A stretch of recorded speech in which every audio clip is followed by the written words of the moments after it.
Bonsoir vous toutes et bonsoir vous tous, ou rebonsoir pour celles qui nous ont suivis il y a quelques instants pour le lancement de cette Digifoire de Pau dans laquelle s'insère cette webconférence de l'Agri organisée par la République, par Sud-Ouest, par l'Éclair Pyrénées, avec des partenaires qui ont répondu présent à leur invitation sur un thème qui est encore plus d'actualité qu'il ne le fut déjà depuis de nombreux mois, de nombreuses années. Nous en parlons des circuits courts. Est-ce venu le temps des circuits courts? Un sujet que nous avons développé avec donc à la barre pour mener ce programme Nicolas Rebière, qui est le rédacteur en chef de La République et de l'Éclair Pyrénées. Bonsoir Nicolas. Bonsoir Eric, bonsoir à tous. Et Romain Belli, qui représente le journal Sud-Ouest, chef de l'agence Sud-Ouest à Pau. Vous avez tous les deux organisé ce débat, qui fait suite d'ailleurs à un supplément paru il y a quelques jours dans vos colonnes que l'on retrouve sur vos sites internet respectifs. C'est bien cela, mon cher Romain, puisque l'ensemble de ces webconférences qui ont plusieurs thématiques tout le long de l'année permettent ainsi un développement qui est à la fois web télé, mais également écrit. Absolument. Les lecteurs de Sud-Ouest, La République et l'Éclair ont découvert un début de contenu de ces conférences sur les circuits courts il y a 2 jours dans nos journaux respectifs. On s'est intéressé justement à cette problématique des circuits courts et à ce qui s'est matérialisé, notamment pendant le confinement, c'est-à-dire un véritable boom dans la consommation des produits locaux. Alors pour répondre à vos questions aujourd'hui, 3 invités, le directeur général du pôle agricole de la coopérative Euralis, Laurent Dubin qui est parmi nous. Vous entraînez le plateau de cette Digifoire de Pau qui accueille donc cet enregistrement. Merci à vous d'être présent. Bonsoir et ravi d'être là pour parler des circuits courts dans ce nouveau plateau qui est magnifique. Euralis, circuit court, nos 2 journalistes ne vont pas manquer de vous interroger sur évidemment la concordance d'avenir d'Euralis avec les circuits courts. Oui, ben vous le savez, hein, Euralis est une coopérative agricole fermement ancrée dans ses territoires qui accompagne 14 000 agriculteurs au quotidien. Et on va avoir l'occasion d'en parler, qui a été pionnière en 2018 avec l'ouverture de sa table des producteurs, c'est-à-dire 35 corners qui, au quotidien, distribuent les produits des agriculteurs du Sud-Ouest dans nos magasins. Et nous y reviendrons tout à l'heure. Charles Pelin est le vice-président du conseil départemental des Pyrénées-Atlantiques. Alors on est dans une semaine Charles Pelin où le conseil départemental redit à quel point, par exemple, manger bio est important, puisque hier avait lieu à Bayonne le 10e le forum Manger Bio, du moins le 8e forum, le 10e anniversaire de Manger Bio et local.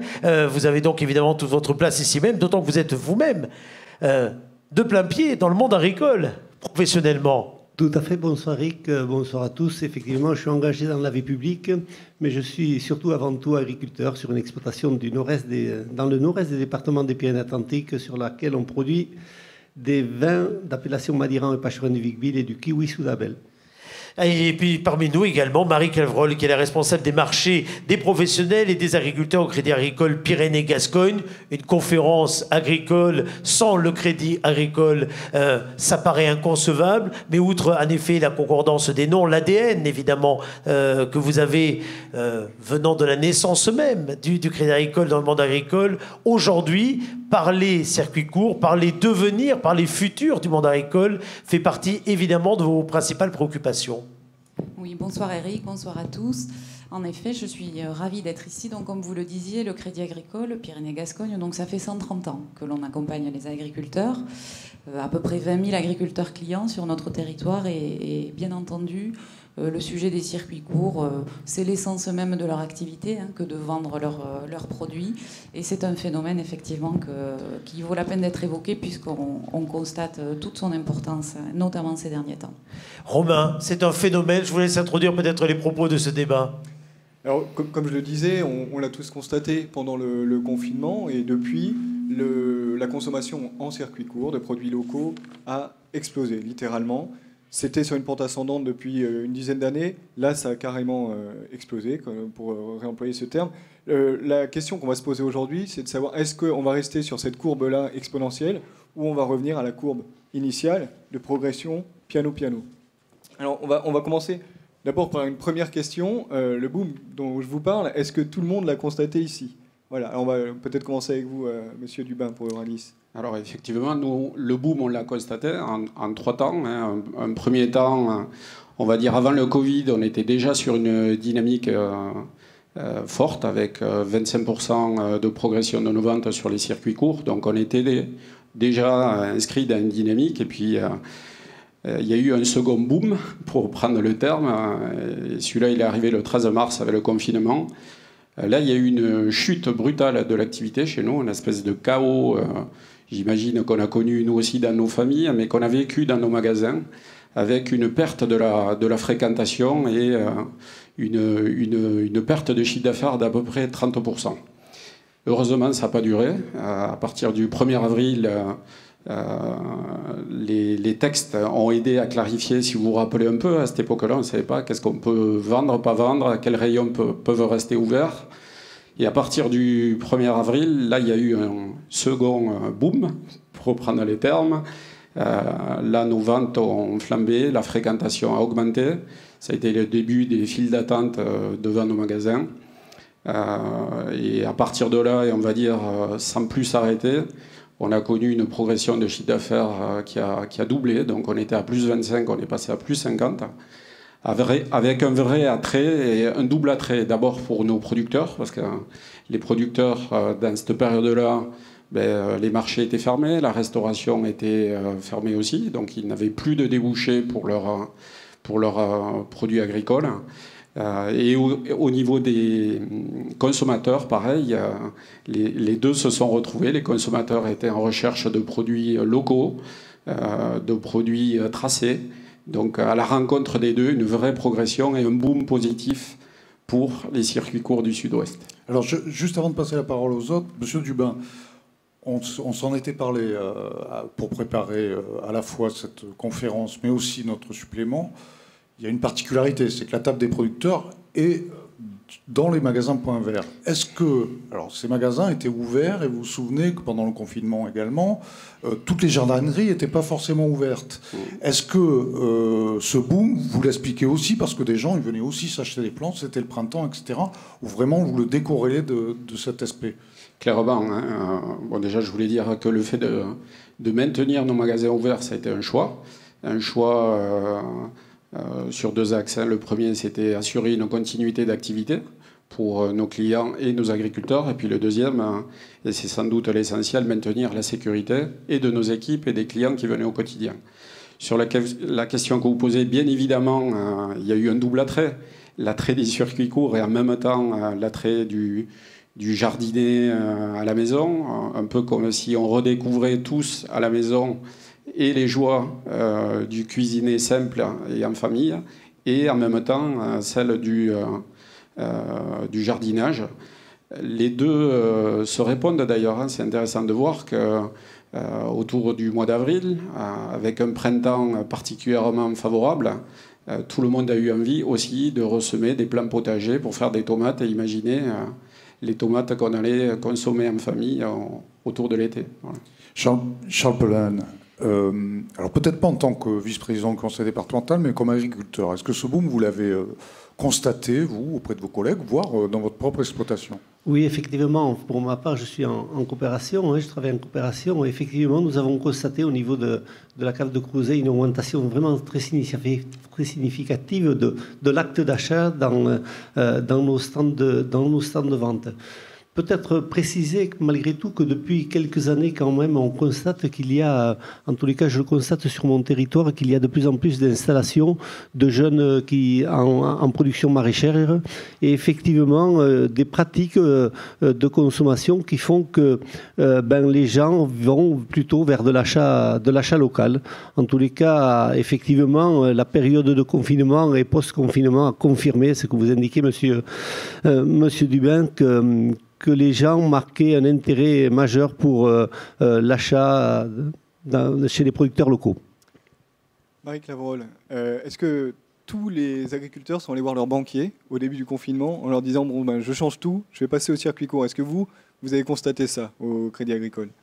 Alors, je ne peux pas répondre oui à cette question, mais ce que je peux vous répondre, c'est que nous, le boom des circuits courts, on l'avait déjà constaté depuis une dizaine d'années. C'est-à-dire que nos agriculteurs en circuit court, ils étaient déjà là.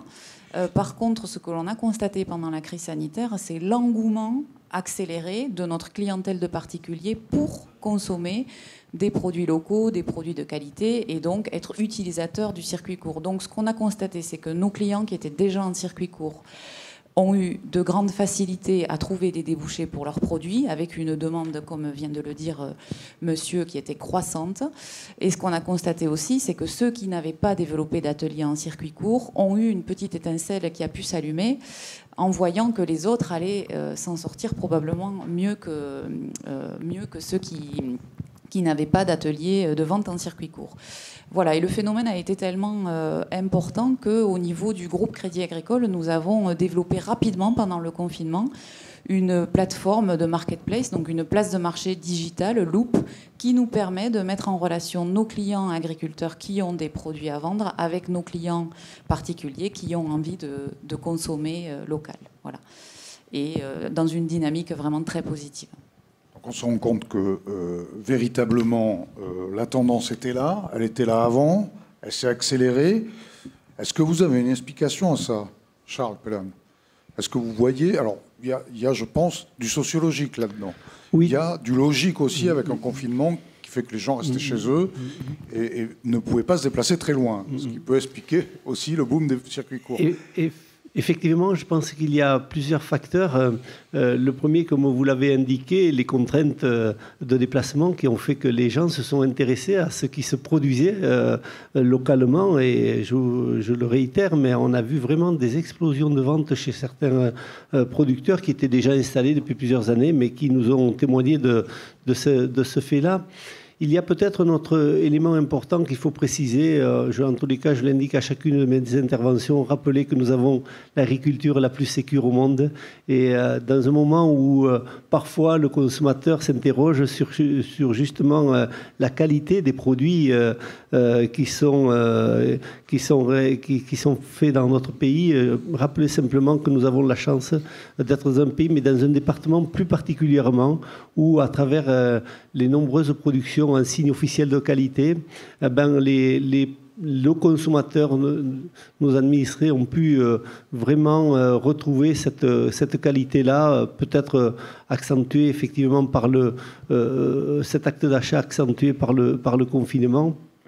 Mais simplement, c'est quelque chose qui est extrêmement révélateur aussi peut-être d'une forme de solidarité qui s'exerce entre les gens qui vivent sur un territoire et des acteurs économiques locaux.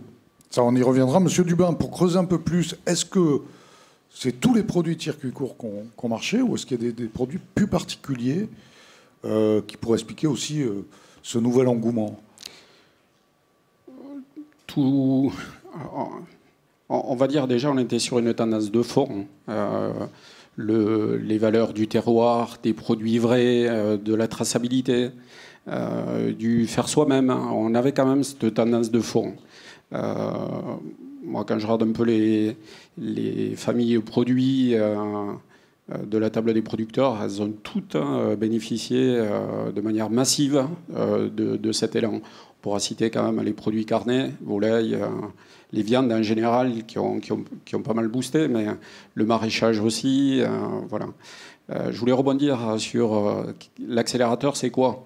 Vous parliez de sociologie, on voit quand même que les comportements ont évolué. D'abord, la relation au temps. Je veux dire, il y a eu beaucoup plus de télétravail, des situations compliquées aussi. Il y avait des gens en chômage partiel. Enfin, les familles se sont retrouvées et ont eu le temps. Et ça, je pense que ça a été un élément majeur. Et le deuxième, je voulais rebondir aussi, vous parliez de proximité. Et c'est vrai que nous, ce qu'on a constaté, aujourd'hui, on a 70 implantations avec des magasins, 35 corners de la table des producteurs. Quand on regarde nos implantations en zone rurale, ont sans doute aussi contribué au rebond majeur, parce que si vous vous rappelez un peu le contexte des premiers mois, du mois d'avril, on ne savait pas trop non plus la distance. Oui, on ne pouvait pas dépasser les 100 km, il y avait ça. Donc les magasins de proximité ont eu, sans doute, ont bénéficié par la vitesse à laquelle on pouvait aller tous les jours, non seulement se approvisionner, mais aussi avoir un moment d'échange. Moi, j'ai été surpris de voir que ça devenait aussi le lieu social où on pouvait rééchanger en proximité. Voilà. Alors, Marie Clavrol, on va avancer dans notre débat sur cette question. Est-ce que c'est durable? Est-ce que c'est pas durable? Monsieur Dubin parle de temps, du moment du confinement où on a eu le temps de préparer les bons produits, d'aller les chercher juste à côté. Alors, ça vous a pas échappé, ça a échappé à personne. On a repris le travail, jusqu'au prochain confinement en tout cas. On aura peut-être moins de temps. Que des chômages partiels, que des chômeurs partiels voilà. pour relancer. On aura sans doute moins de temps pour préparer et pour avoir une attention particulière pour nos plats et nos produits. Est-ce que finalement ça va pas un peu retomber quand même cet engouement? Est-ce que tout le monde est revenu au supermarché? Je pense qu'indéniablement, certaines personnes ont dû revenir au supermarché. Pour autant, comme vous l'avez dit, il y a quand même une vraie tendance de société. Et nous, ce qu'on peut quand même constater quand on échange avec nos clients agriculteurs, c'est que c'est quand même un mouvement qui est, on y croit en tout cas, qui est assez durable, puisqu'il y a cette tendance de besoin de nourriture plus saine, plus qualitative, plus locale, déjà installée donc depuis plusieurs années, et nos agriculteurs sont prêts pour proposer ces produits de qualité. En tout cas, nous, on essaie d'accompagner cette tendance du mieux possible. On est partenaire du réseau Bienvenue à la ferme. On encourage et on aide nos clients agriculteurs à pouvoir développer de la vente en circuit court. Et je pense quand même que cette crise sanitaire aura été un accélérateur. Et j'espère que le mouvement va s'installer durablement. Monsieur Dubin, vous vouliez dire, rajouter quelque chose? Oui, j'ai juste complété avec sur est-ce que la tendance va durer ou pas. Moi, je suis aussi un homme de chiffres, donc nous, les chiffres sont au rendez-vous au mois de septembre. Donc on est toujours sur des niveaux hauts de progression par rapport à l'année dernière. Donc ça, c'est un premier élément de réponse. Bon, je ne vais pas me hasarder sur le terrain de la grande distribution, mais vous avez vu les communications des grandes surfaces à la rentrée et l'inquiétude majeure autour de la désaffection d'une partie de leur clientèle. Donc ça aussi, c'est des éléments rationnels qui nous disent que les comportements changent. Et ces comportements, si vous vous souvenez, ils ont été clarifiés aussi par pas mal d'enquêtes. Vous citiez cette semaine OpinionWay, qui au mois d'avril caractérisait l'évolution du comportement des Français quand ils font leurs courses. Alors, on va peut-être pas être tous d'accord sur la part qu'on donne à l'un ou l'autre des réseaux, mais ce qui est sûr et qui nous rassemble aujourd'hui, c'est que les Français diversifient leurs achats et ne mettent pas aujourd'hui tous leurs œufs dans le même panier. Voilà. Alors, Monsieur Pellan, vous êtes agriculteur dans le Nord-Béarn, ce joli coin vert et or. On fait mine de découvrir, mais finalement les circuits courts, ça existe depuis longtemps. En réalité, on allait tous chercher chez le maraîcher à Meillon, le poulet à l'Ancob, on en parlait tout à l'heure, le veau sous la mer à Précillon. Ça existe depuis longtemps, les circuits courts. Est-ce qu'on n'a pas réinventé l'eau chaude? Non, je ne pense pas, mais en fait, effectivement, depuis plusieurs années, on constate que des agriculteurs se sont engagés dans de la vente directe. Beaucoup de bio au départ. Non? Oui, pas forcément. Je pense notamment à des éleveurs qui, pour avoir un complément de revenus, ont commencé à commercialiser leurs bêtes. Et donc, effectivement, on constate un nombre grandissant d'agriculteurs qui s'engagent dans cette voie-là de transformation à la ferme et de vente directe. D'où un enjeu fort, je dirais, pour la pérennité ou pour la durabilité de ce type de vente, d'avoir une structuration, je dirais, une mise en marché, une organisation en tous les cas à préfigurer pour que tout le monde tire son épingle du jeu. Du côté de Rallis, quand est-ce que vous vous êtes mis... parce qu'on n'a pas forcément, je suis désolé, on n'a pas forcément l'image de circuit court pour une coopérative qui s'est bâtie d'abord par sa puissance de feu, finalement. Quand est-ce que vous êtes remis au circuit court ou est-ce que finalement vous avez toujours fait? Alors, d'abord, Rallis est solidement ancré dans ces territoires et répond à des besoins. Donc, à partir du moment où les marchés ont commencé a exprimé un besoin sur des circuits courts, on a répondu à ce besoin. Plutôt, je peux citer 3-4 initiatives. On vient de parler de la table des producteurs. Mais dès 2015, Euralis s'est aussi engagé dans le rapprochement entre les agriculteurs et les collectivités locales. Aujourd'hui, il doit y avoir à peu près autour de Pau 25 écoles qui, tous les jours, consomment les viandes et volailles issues des agriculteurs du Sud-Ouest. Donc vous voyez, des initiatives, il y en a un peu dans tous les sens, y compris avec des illustrations plus conviviales, puisque à la section paloise, vous pouvez aussi, à travers Euralis, découvrir les produits locaux. On a aussi des partenariats. Donc là, ce n'est pas les marchés qui nous l'ont demandé, c'est nos agriculteurs. Des partenariats avec locaux, AgriLocal par exemple, ou Mangeons Happy, donc, qui sont des regroupements de producteurs qui demandent à Euralis un coup de pouce pour venir dynamiser leur vente. Moi, le regard que j'ai au-delà d'Euralis, c'est... parce que c'était un peu votre question, est-ce qu'on réinvente la poudre ou est-ce que... J'avais dit l'eau chaude, mais l'eau chaude, ça peut voilà. être la poudre aussi. Moi, ce que je constate, il y a des réseaux traditionnels qui existaient. Quand on est sur les marchés locaux, on en compte 10 000 en France à peu près, on fait déjà du circuit court. Voilà, au sens pur du terme, c'est-à-dire on réduit le nombre d'intermédiaires dans la chaîne de valeur. Voilà. De la même manière, les ventes à la ferme, ça fait des années qu'on peut aller acheter des produits, mais là, pour le coup, il faut habiter en zone rurale. Si on n'a pas les clés, c'est moins évident.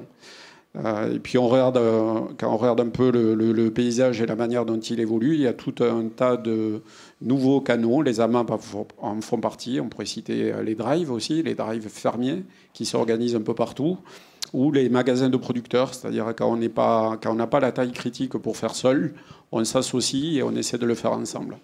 Donc tout un tas de canaux. Moi, ce que je retiens surtout, c'est que tous, chez Euralis, mais aussi à l'extérieur, on a tous le même objectif, à savoir restituer de la valeur aux agriculteurs, les aider à trouver des débouchés à leur agriculture. Et sur cet aspect-là, moi, je pense qu'il y a du boulot pour tout le monde. Marie Clamrol, vous qui accompagnez les agriculteurs au quotidien, vous l'avez vu au Crédit Agricole, il y a toujours eu cette production locale, cette petite partie du chiffre d'affaires qui est consacrée à la vente aux voisins. Mais à partir de quand ça a vraiment titillé l'agriculteur d'en faire une plus grosse partie de son chiffre d'affaires? Je dirais, ça fait déjà une bonne dizaine d'années. Et ce que nous disent les agriculteurs, je le résumerai en 3 points. Pour eux, le circuit court, c'est déjà de se sentir utile vraiment au territoire et être en contact avec les consommateurs. Il y a le côté pour eux, le plaisir de valoriser le fruit de leur travail.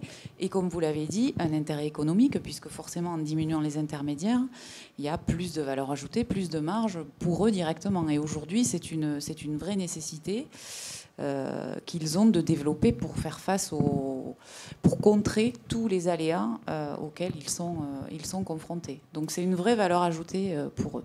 Alors pour appuyer ce que vous venez de dire, on a été à Maindite, en Soule, il faisait pas beau, donc on va pas vous montrer des belles images de collines sous le Thyn, pourtant elles étaient belles, mais c'était juste caché par le brouillard. On est allé voir Hélène Salefranc.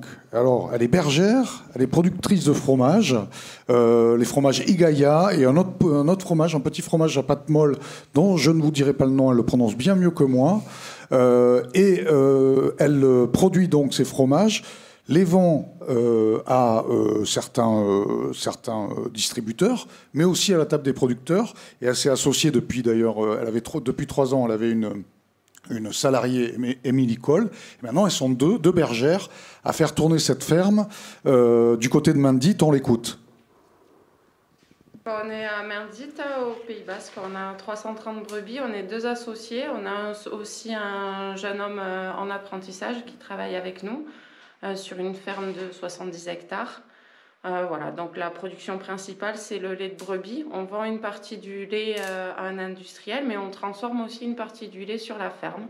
on fait de la tome de brebis qui s'appelle l'Igaya et aussi une petite pâte molle que vous voyez ici, c'est Igai Chipia, c'est une petite pâte molle au lait de brebis en fait. On a plusieurs types de commercialisation, mais en fait on a 50% au moins de notre production qui est vendue en circuit court à différents clients, quelques crémiers, quelques magasins de producteurs comme des vergers en fait, mais aussi et surtout la table des producteurs d'Euralis. On travaille avec la table des producteurs depuis 2012 avec l'ouverture des 4 magasins sur la région paloise. Et puis c'est une démarche qui s'est développée, ils ont ouvert de nouveaux magasins et du coup on a continuer à avoir de nouveaux magasins clients pour en avoir aujourd'hui entre 15 et 20. Le circuit court permet de réduire le nombre d'intermédiaires et du coup d'avoir des tarifs de vente plus intéressants et une meilleure répartition des marges, je pense. C'est plus intéressant de travailler en circuit court parce qu'il y a moins d'intermédiaires et du coup on valorise mieux notre produit. C'est une démarche en fait dans laquelle je me retrouve parce que quand je vais à la rencontre des consommateurs à l'occasion d'animations ou parfois des clients qui appellent tout simplement pour dire que le produit est bon. Et dans ces cas-là, en fait, je trouve que ça amène autre chose qu'un apport financier. Ça amène de la reconnaissance pour notre travail qu'on fait avec passion. Du coup, quand on a à la fois une meilleure revalorisation et aussi une reconnaissance pour notre travail, ça nous donne envie de faire encore mieux en fait et d'écouter les attentes des consommateurs. Peut-être, je sais pas, en matière environnementale. Et ça donne du sens parce que ça met un lien à l'intérieur d'un territoire où on produit quelque chose, les consommateurs achètent et du coup, ça fait un cercle vertueux. Voilà. C'est quelque chose qui est bénéfique à tout le monde, finalement, je pense. Quelque chose qui est bénéfique à tout le monde. Nicolas Rebière, vous étiez avec Bruno Robali, je crois, pour réaliser ce reportage. On a pris des risques, on a été jusqu'à main dite. C'est ce que j'allais dire, mais vous avez ramené combien de fromage, votre Je ne peux pas répondre à cette question. Très bien, votre discrétion vous honore. Romain. On s'interroge, Charles Pellan, on a entendu cette agricultrice qui parle de 50% de son chiffre en circuit court. Est-ce que les centaines d'agriculteurs qui s'installent à Mondis aujourd'hui partent aussi sur ce schéma-là, 50% de circuit court, 50% pour le reste de la production? Alors c'est très difficile à dire pour l'instant, mais effectivement, je crois qu'il est difficile aujourd'hui. Tout à l'heure, je parlais de la nécessité d'une structuration parce qu'effectivement, de plus en plus d'agriculteurs s'installent avec cette volonté de vendre au local. Aujourd'hui, effectivement, on peut considérer qu'une grande partie de leur production est, pour partie, oui, je pense qu'on peut se retrouver dans les chiffres qui ont été évoqués par l'agricultrice qui a témoigné. C'est très différent en fonction des appels, en fonction des situations. C'est la même chose en Béarn et en Pays Basque, rassurez-nous. Pardon ? En Béarn et en Pays Basque, c'est la même chose. Oui, on peut, au titre de l'équilibre entre les territoires, on peut considérer que c'est à peu près la même chose. Ça, on peut poser la question au Crédit Agricole Pyrénées-Gascogne, parce que vous êtes aussi... la question, pour la creuser un peu plus, et vous l'avez dit d'ailleurs, et Hélène Salefranc a dit ce que vous avez dit. En gros, elle dit deux choses. Elle dit ça rapporte, enfin, ça a un intérêt, et puis elle dit ça donne du sens. Ça, c'est quelque chose de très important. Est-ce que vous avez les chiffres, vous êtes la banquière, est-ce que vous sentez que ce phénomène-là concerne d'abord des jeunes qui s'installent, ou est-ce que vous voyez aussi des gens qui finalement se réorientent vers ce mode de distribution du circuit court? Alors, nous voyons les deux, mais effectivement, c'est très fort dans la jeune génération. Alors, l'installation des jeunes agriculteurs, pour nous, c'est un moment très très fort. On accompagne 85% des installations de jeunes agriculteurs sur l'ensemble de notre territoire, et c'est vrai aussi en Pyrénées-Atlantiques. Au total, sur Pyrénées-Gascogne, c'est près de 220 installations JA que l'on finance chaque année, à peu près la moitié en Pyrénées-Atlantiques, et ce que l'on constate, c'est entre 35 et 40% de ces jeunes qui intègrent un atelier de circuit court dans leur projet d'installation. Donc la nouvelle génération, elle réfléchit comme ça. à diversifier et à essayer de créer plus de valeur ajoutée par la valorisation plus directe des produits. Et on a aussi, comme on a pu le dire un peu plus tôt dans la conférence, on a aussi donc, des agriculteurs donc, qui sont un peu moins jeunes, mais pour autant qui recherchent aussi cette dynamique et qui soit y étaient déjà, soit s'y mettent ou vont s'y mettre, puisqu'ils comprennent bien que c'est quand même le sens de demain et l'attente des consommateurs. Laurent Dumas, est-ce que vous confirmez cette tendance et est-ce que vous pouvez me dire ce que viennent chercher les agriculteurs à la table des producteurs? On l'a entendu, Hélène Salfranc a dit, j'ai du retour aussi. Ça, c'est très important. On le sait, dans tous les métiers, il faut du retour, finalement. Vous avez vu Hélène, j'ai adoré le reportage. Elle parle de sens de retour, mais elle le dit avec le sourire et fierté. Donc on voit... Oui, ça gâche rien. Oui. Ça gâche rien. Donc effectivement, ils viennent chercher du retour direct sur leurs produits. Ils viennent aussi amener des éléments de preuve sur la transparence. Quoi de plus concret à de nombreuses reprises, j'ai vu ces rencontres entre les producteurs et les consommateurs dans nos magasins. C'est un moment vraiment sympa, simple, dans lequel les deux se comprennent. Chacun fait un pas vers l'autre. Donc oui, il y a ce retour direct. Entre parenthèses, ce retour direct, il peut commencer dans les magasins table des producteurs. Il peut se finir à la propriété. Aujourd'hui, quand on regarde les chiffres, on peut considérer que pour 1 euro de chiffre d'affaires réalisé dans nos magasins, il y en a 3 qui vont se réaliser sur la propriété en parallèle. Et donc ça c'est super. Voilà. Donc, plus largement, c'est aussi l'opportunité de rentrer dans les savoir-faire. C'est-à-dire, je pense que vous l'avez vu à l'occasion de votre visite chez Hélène, faire du fromage, c'est un métier. Voilà, et même sur des produits bruts, de traitement de viande par exemple, pouvoir parler de l'élevage, des conditions dans lesquelles les animaux ont grandi, ben, ça réconcilie finalement le consommateur et le producteur. Je voulais moi aussi réagir sur le sujet des jeunes. Est-ce que c'est le sujet des jeunes ou est-ce que c'est le sujet de tous? Oui, est-ce que c'est générationnel ou pas? Alors, pour moi, c'est le sujet de tous. Donc, ce qu'on constate, c'est un mouvement de tous contraint pour certains et volontaire pour d'autres. Mais c'est globalement toutes les générations. Par contre, ce qui est vrai, c'est que les jeunes, que nous accompagnons aussi chez Euralis avec tout un tas de programmes, comme à tout jeune, en particulier sur la reprise d'exploitation, mais les jeunes, ils nous boostent aussi. Ils ont des idées nouvelles. Je regarde à la table des producteurs l'intégration de familles de produits nouvelles. Cet été, avec une marque, un jeune couple là, dont je prenais des nouvelles hier, qui a lancé une marque peau de vache sur des glaces. Voilà, donc c'est clair qu'il y a 10 ans, on n'était pas attendu sur les circuits courts avec des glaces.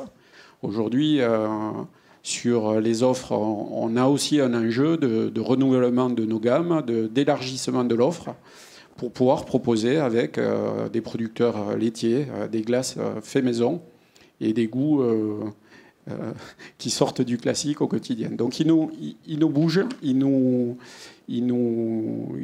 amènent à réfléchir différemment. Là aussi, d'ailleurs, il y a un échange sur cet aspect-là, puisque le contact direct avec les consommateurs permet aussi d'avoir un retour sur leurs attentes réelles. Alors, on parle beaucoup des producteurs depuis le début. On vient de parler des jeunes, des moins jeunes. On va se recentrer un peu, Eric, si vous le voulez bien, sur les jeunes. Et si vous voulez, pourquoi vous me regardez à ce moment-là? Enfin, je vous en remercie, mais allez-y. Il y a dans le département une initiative qui a une dizaine d'années, ça tombe bien, Mme Clavrolle. C'est le dispositif de conseil général, à l'époque, et départemental aujourd'hui, qui s'appelle Manger bio et local. Alors on va écouter un chef de cantine, Philippe Miremont, qu'ont rencontré nos journalistes David Ledéodic et Gabriel Blaise cette semaine.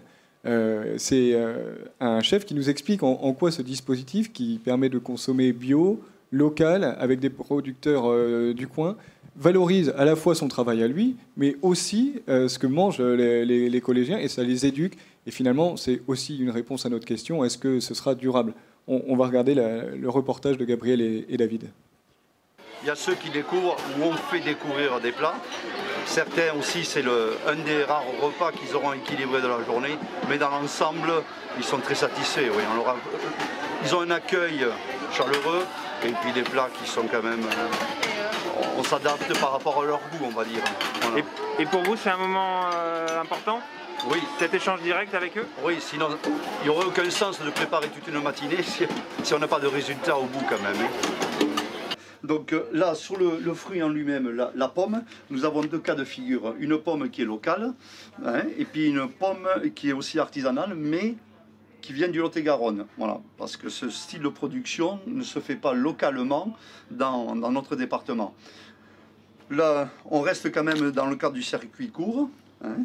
Et puis, vous voyez bien aussi la différence, c'est ce qu'on appelle le calibrage. On s'est aperçu, pour que la catégorie d'enfants que nous avons, notamment dans le cadre du collège, c'est que ce style de consommation étant beaucoup plus petite et beaucoup plus facile à manger, mais aussi à peler, que ces grosses pommes. Où là, on aurait un risque de croquer dedans et ensuite de jeter la pomme, parce qu'ils n'auront pas de temps ou pas, pour X raisons, ou la difficulté de la peler. Donc là, on se retrouve avec un fruit calibré, local, circuit court, qui nous vient du département et qui a été livré par notre fournisseur.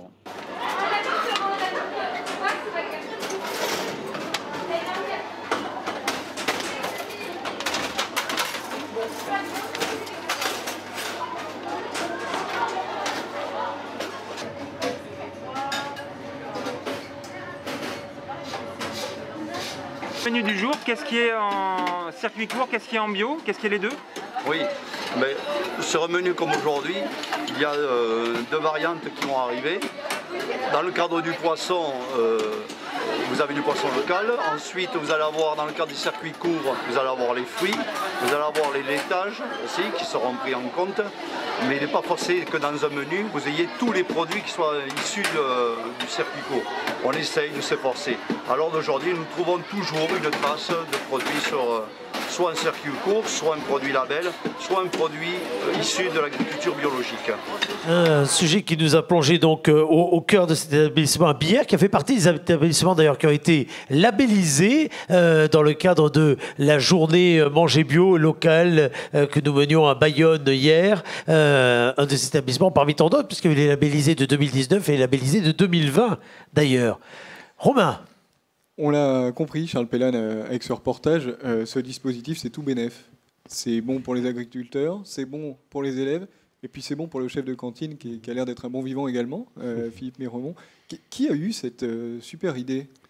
Ben écoutez, c'est effectivement une démarche qui a été initiée il y a une dizaine d'années, tout simplement parce que, je l'évoquais tout à l'heure, nous avons la chance d'être dans un département où il y a une diversité de produits de qualité, de produits sous signe officiel de qualité. Donc, le chef en parlait dans notre supplément, du reste, non sans exagération, en parlant d'un département béni des dieux. Tout à fait. Nous sommes l'un des J'ai déjà entendu ça quelque part. Le premier département de France en termes de reconnaissance signe officiel de qualité. L'intérêt, je crois que effectivement, pour nos chefs cuisiniers, il y a eu un intérêt tout particulier d'abord de cuisiner avec des produits locaux, de retrouver une cuisine plus traditionnelle. Mais au-delà, c'est surtout la rencontre avec le producteur, l'échange. Et tout à l'heure, cela a été évoqué par Madame Claverol ou Monsieur Dubin, effectivement, et par justement la jeune agricultrice. Il y a un sentiment, il y a un réel plaisir à promouvoir ces produits locaux. Il y a aussi de la fierté. Et tout ça, c'est extrêmement important pour le monde agricole. Alors ça, c'est le premier point concernant les nouvelles pratiques professionnelles de nos chefs cuisiniers. L'autre élément important qui a été mis en avant, que nous souhaitons, c'est recréer, je l'ai évoqué tout à l'heure, de la solidarité territoriale. Promouvoir une économie circulaire pour faire en sorte que nos agriculteurs, pour qu'une agriculture vivante puisse continuer à perdurer sur les territoires. Et enfin, peut-être élément encore plus important, c'est en direction de nos jeunes, l'éducation au goût, l'éducation à la qualité, je crois, des produits, c'est extrêmement important. Et je crois que c'est aussi une manière pour eux de mieux connaître leur territoire, de mieux l'appréhender. Et tout ça, je crois que ça oblige collectivement à aller vers que ce soit les producteurs, que ce soit les chefs cuisiniers, on s'inscrit dans une démarche de qualité qui est bénéfique à tous. Alors, tout ça, c'est très bien, et c'est vrai qu'on l'a entendu, il y a un cercle vertueux, tout le monde en parle. Maintenant, il y a une question. Vous êtes à 20%, je crois, au Bois d'Amour de bio et local. En gros, la question qui se pose, c'est est-ce qu'on pourrait arriver à 100% ou est-ce que c'est pas possible? Je voyais ces magnifiques betteraves rouges qui m'ont ramené dans mes jeunes années où il fallait manger les betteraves rouges dans les trucs. Est-ce qu'on a une capacité de production qui amènerait à ça, ne serait-ce que dans les collèges ou pas forcément? Alors, effectivement, aujourd'hui, nous avons besoin d'avoir de la production locale. Les choses se structurent au fur et à mesure du temps. Hein. Mais au-delà de la production, on a un autre élément important qui rentre en ligne de compte pour faciliter, je dirais, le travail ou la gestion de nos cuisines dans les collèges. C'est toute la logistique qu'il y a autour pour pouvoir approvisionner correctement ces collèges. Et donc, effectivement, aujourd'hui, cela a été évoqué, de plus en plus de producteurs, d'agriculteurs se lancent dans ces démarches-là, qui ne feront que conforter et qu'augmenter, bien sûr, la production, la consommation, de produits bio ou de produits locaux. Pour autant, on est encore loin des 100%. Le jour où ça arrivera, tant mieux, mais en tous les cas, il y a une réelle dynamique, comme on a pu le constater pour le consommateur en général, pour aller pour promouvoir cette démarche-là. D'ailleurs, je dois signaler que nous l'avons élargi à l'ensemble de nos EHPAD, de nos ESAT, de tous les établissements médico-sociaux. Et en lien avec l'Association des maires des Pyrénées-Atlantiques, nous avons aussi élargi cette démarche aux écoles primaires et maternelles de notre département. Alors, les collèges, les écoles, les EHPAD, tout ça, c'est des petites sociétés, mais on peut s'intéresser, sortir du collège de nouveau et s'intéresser à la société tout entière. Finalement, la question qu'on pose à Charles Pellan sur les collèges et les fournisseurs, elle se pose pour tout le monde. Une société à 100% de circuit court, ça ne peut pas exister, Laurent Dubin. À mon avis, non. Moi, je suis profondément convaincu que c'est la demande qui génère l'offre déjà. Donc, il n'y a pas une demande aujourd'hui pour 100% des circuits courts, on l'a dit tout à l'heure. Hein, l'enquête OpinionWay, elle dit qu'il y a un recours majeur et de plus en plus fort aux circuits courts, mais pas que. Donc, il n'y a pas que ces éléments-là. Puis, je voulais rebondir sur l'acceptabilité aussi. Les circuits courts, ils ont aussi leurs contraintes. Et même si on est dans une région bénie des dieux, souvent on nous questionne dans les magasins pourquoi il n'y a pas des bananes. Bon, ben, il n'y a pas des bananes, effectivement. La région bénie des dieux. Il y a des palmiers, mais pas de bananiers. Voilà. Donc, il y a des palmiers, oui. Donc il y aura aussi une place pour des circuits plus longs, on va dire. Et sur le bio, c'est pareil. Le bio est en progression à 2 chiffres. Hein. Sur nos exploitations du sud-ouest, on constate chaque année l'essor du bio. Et pour autant, la demande reste limitée. Voilà. Et une des questions qui se pose aussi pour nos consommateurs, c'est très valable dans les collectivités aussi. Hein. C'est la question du prix qu'on est capable ou qu'on a envie de mettre dans les productions locales. Voilà. Marie Claverol, votre vision là-dessus, est-ce qu'on arrivera à 100% de circuit court, 100% de bio? Vous disiez dans l'interview de notre supplément que les agriculteurs aient tendance à ne pas mettre leurs œufs dans le même panier, tous leurs œufs dans le même panier.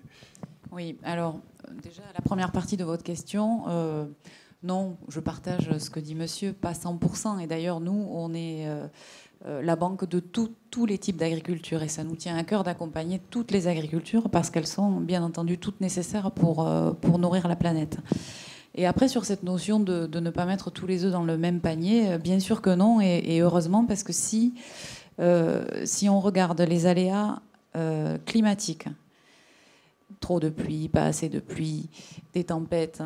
Si on regarde les aléas sanitaires qu'il peut y avoir, des crises aviaires, des fièvres porcines ou la crise du coronavirus, les aléas économiques sur les prix, nous, ce qu'on constate, parce qu'on est là aussi pour accompagner nos agriculteurs dans les bons, mais dans les mauvais moments, c'est que c'est pas un métier facile et en tout cas, c'est un métier très incertain.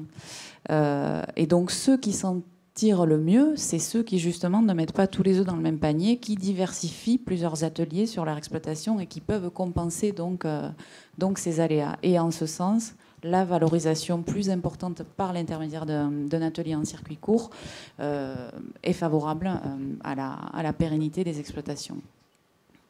On va arriver à la conclusion, messieurs, bientôt de ce débat avec nos invités. Cela dit, une remarque pour vous écouter là, les uns et les autres. Vous l'avez évoqué en creux, la question de la valorisation, certes, mais aussi du prix que l'on est prêt à payer pour manger local. Vous parlez tout à l'heure de l'étude OpinionWay qui y consacre une partie. Charles Palin en parlait également tout à l'heure en creux dans ses propos. Vous avez vraiment les uns les autres, et on pourrait poser la question également aux consommateurs, aux journalistes consommateurs ou aux consommateurs journalistes qu'ils sont, qu'on est tous prêts à payer un petit peu plus pour manger local et que la question du prix ne va pas être aussi une forme d'arbitrage pour les consommateurs dans les temps à venir? Oui, c'est un vrai sujet.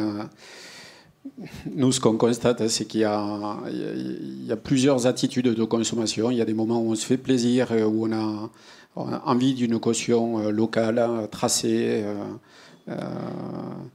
qui fasse sens pour le consommateur aussi. On a parlé tout à l'heure de la fierté des agriculteurs, mais nous, ce qu'on constate aussi, c'est au-delà du prix, le sentiment des consommateurs de vouloir être utile et de contribuer à l'écosystème local. Donc ça, c'est une tendance. Après, ma conviction, c'est que voilà, c'est à certaines occasions, à certains moments de la semaine, et qu'il y a aussi la place pour des achats plus banalisés, plus communs. Charles Pelin, si, comme vous le disiez tout à l'heure dans l'échange, beaucoup de cantines, etc., ont fait ce pari du manger local, du manger bio pour toute une partie de leur menu, on peut se poser légitimement la question, peut-on tous se payer finalement cela dans les cantines des établissements scolaires? Est-ce qu'il y a une question autour du prix également là-dessus? Alors, globalement, nous avons constaté malgré tout qu'il n'y avait pas d'augmentation du coût de revient dans le prix des menus qui étaient proposés. Nous sommes à 20%, effectivement.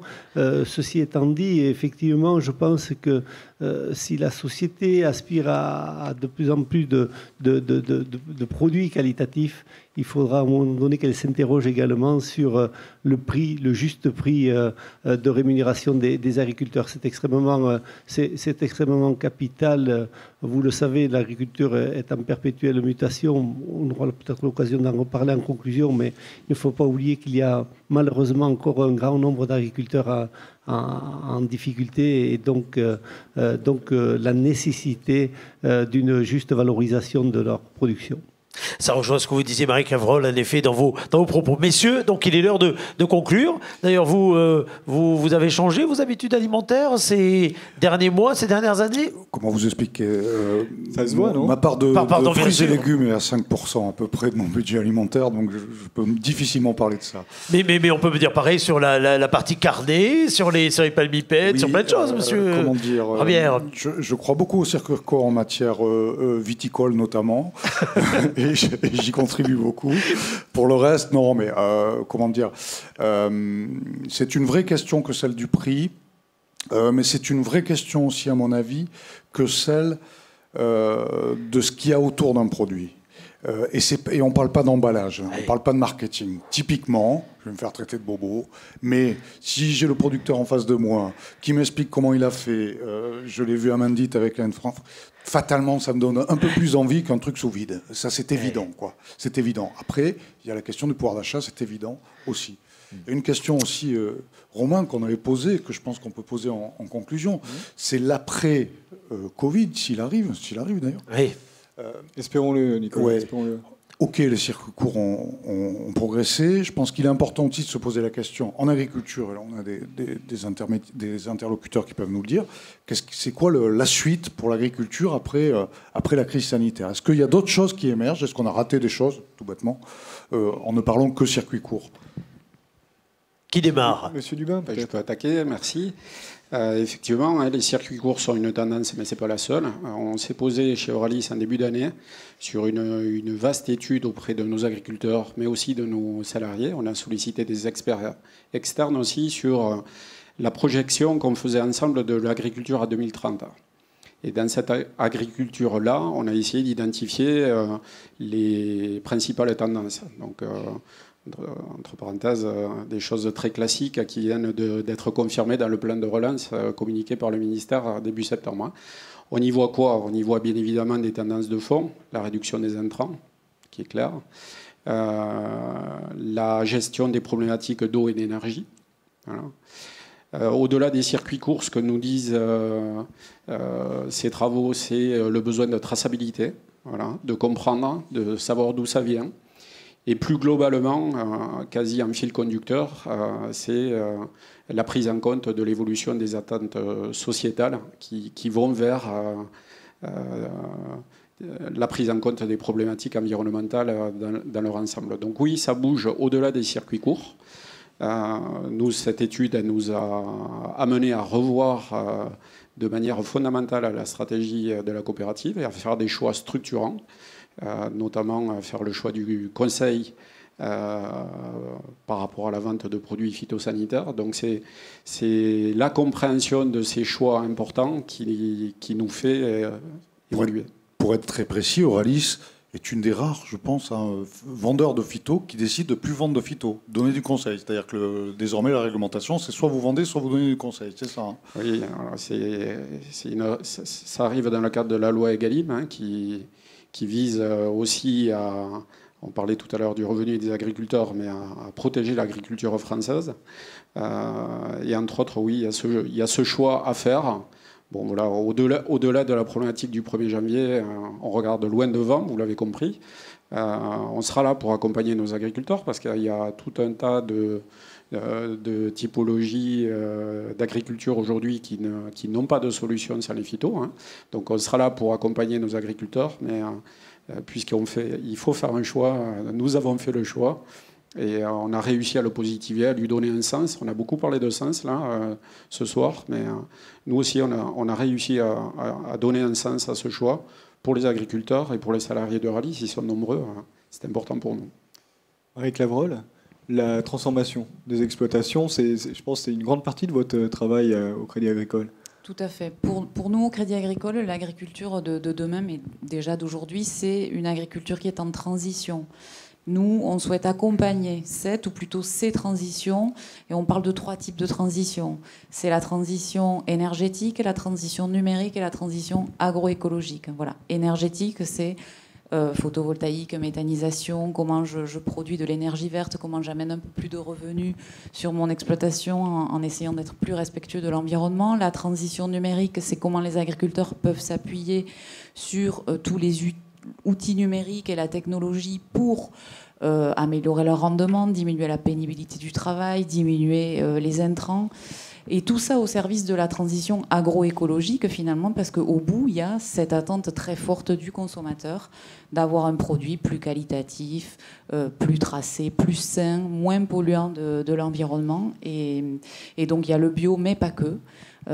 Évidemment pas que, et donc toutes ces transitions, nous, notre mission, c'est de les accompagner. Est-ce qu'il y a des réticences chez vos clients sur ces transformations?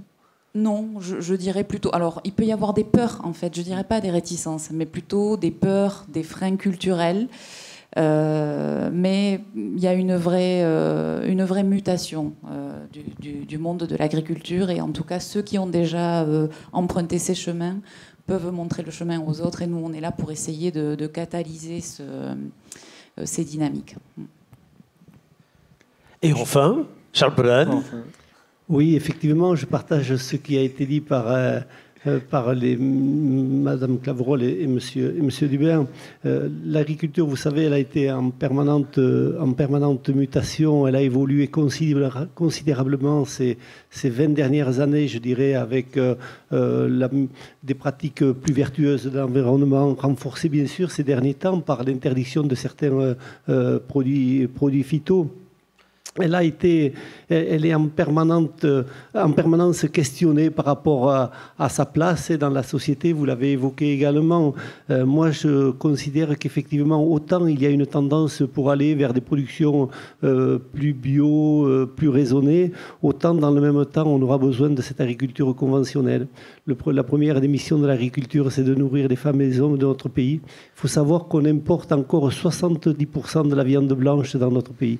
Donc, si on veut aller vers cette autonomie alimentaire, forcément, il faudra que nos gouvernants, que nos dirigeants, en tous les cas, que les responsables, la puissance publique, prennent conscience de cet accompagnement indispensable. Et donc, effectivement, je considère que malgré un contexte difficile, il y a encore un bel avenir pour l'agriculture. Au-delà de l'enjeu économique, il y a également un enjeu en termes d'aménagement pour nos territoires, en termes d'aménagement de nos paysages. Il n'y a rien de plus terrible aujourd'hui que le constat que nous pouvons faire. Je parle du Nord-Est, puisque je connais bien cette région, avec la disparition de l'élevage. Ce sont des coteaux qui commencent à s'embroussailler et c'est extrêmement préoccupant. Nous avons une réponse à apporter. Donc, vous voyez, l'agriculture, elle a une mission relativement large, transverse, dans tout ce qui compose nos territoires.